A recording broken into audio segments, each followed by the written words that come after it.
Hachalu Hundessa was an Ethiopian Oromo's biggest music stars, singer, songwriter and civil rights activist. He was born in 1986 from his family Gadatu Hora and Hundessa Bonsa in Ambo, located in the West Shewa zone of the Oromia region, west of Addis Ababa. He is from the largest Oromo ethnic group. Hachalu Hundessa went to school in Ambo, and joined student groups campaigning for freedom. He grew up singing in school clubs and tending cattle and became increasingly politicized in prison, as he increased his knowledge about Ethiopia's history, including its rule by emperors and autocrats. At the age of 17 in 2003, Hachalu was imprisoned for 5 years for his political activities. He was imprisoned at Karkal Ambo for 5 years and later released in 2008. He was married to Fantu Demis, with whom he has 3 children. His father kept his morale high in prison, telling him during visits that prison makes a man stronger. A former political prisoner who grew up looking after cattle, Hachalu rose to become one of Oromo's biggest music stars, mesmerizing fans with his songs about romance and political freedom, topics that he easily blended into his lyrics. From an infant, Hachalu showed a passion for music and singing, with the encouragement of his mother, while he looked after cows on the family's farmland on the outskirts of Ambo in the Oromia region, the heartland of Ethiopia's largest ethnic group, the Oromo. During his time in jail, he wrote 9 songs and released his first album Sanii Muti, Race of the King, in 2009, a year after walking free. The album turned him into a music star, and a political symbol of the Oromo people's aspirations. However, he played down his political role, saying, "I am not a politician, I am an artist. Singing about what my people are going through doesn't make me a politician." Many other musicians and activists fled into exile fearing persecution under the rule of then Prime Minister Meles Zenawi and his successor Hailemariam Desalegn, but Hachalu remained in Ethiopia and encouraged the youth to stand up for their rights but refused to go into exile. One of his songs was about how he fell in love with a girl who was proud of her identity and was willing to die for it. His second album Wari Kenya Our Plight was released in 2013 while he was on a tour in the US.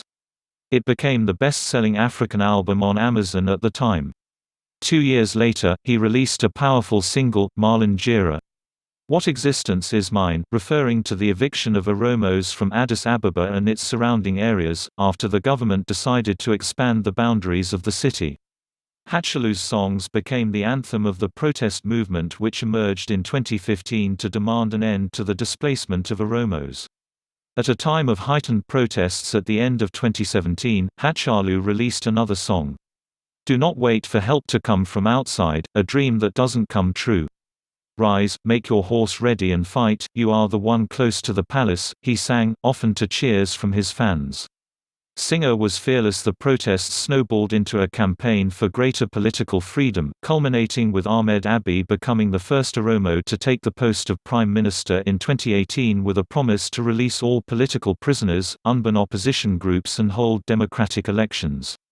2 months after Mr. Abiy took office, Hachalu was invited by the government to perform at a concert held in honor of Eritrea's President Isaias Afwerki, who was visiting Ethiopia for the first time since the end of a border war between the 2 neighboring states. Hachalu played a key role in the Oromo protests from 2015 to 2018, which led to the fall of the Ethiopian government. He was one of the most important voices in the Oromo protests and ultimately forced TPLF to Mekelle and the resignation of the then Prime Minister Hailemariam Desalegn and the appointment of the current Prime Minister Abiy Ahmed. Hachalu proved to be as independent and fearless as ever, singing about the need to achieve justice for people who had been killed in conflict in eastern Ethiopia between the Oromo and Somali ethnic groups, and questioning how a concert could be held when families were grieving. Government officials later criticized him for singing inappropriate songs for the occasion, but it increased his popularity. Although he sang only in Afaan Oromo, his songs, especially those which called for greater political freedom in Ethiopia, saw him build a fan base across all ethnic groups. The 34-year-old had emerged as a powerful political voice of the Oromo ethnic group, and had made many enemies during his musical career. Hachalu lived in Addis Ababa, where he was shot dead on Monday evening 29 June 2020. The motive for the killing is unclear. He often spoke of receiving death threats from people who disagreed with him politically. Hachalu's funeral has taken place in his hometown of Ambo. The murder of Hachalu Hundessa sent thousands of Oromo out onto the streets in protest. Since then 100 people have died and thousands have been arresting. The arrest including the prominent Oromo politician, Bekele Jerba, Jawar Muhammad, Hamza Barina and other. There have been protests and mourning not just in the Oromia, but also in entire globe, where all Oromo diaspora settled after fleeing political repression and discrimination against Oromos. Justice for Hachalu Hundessa.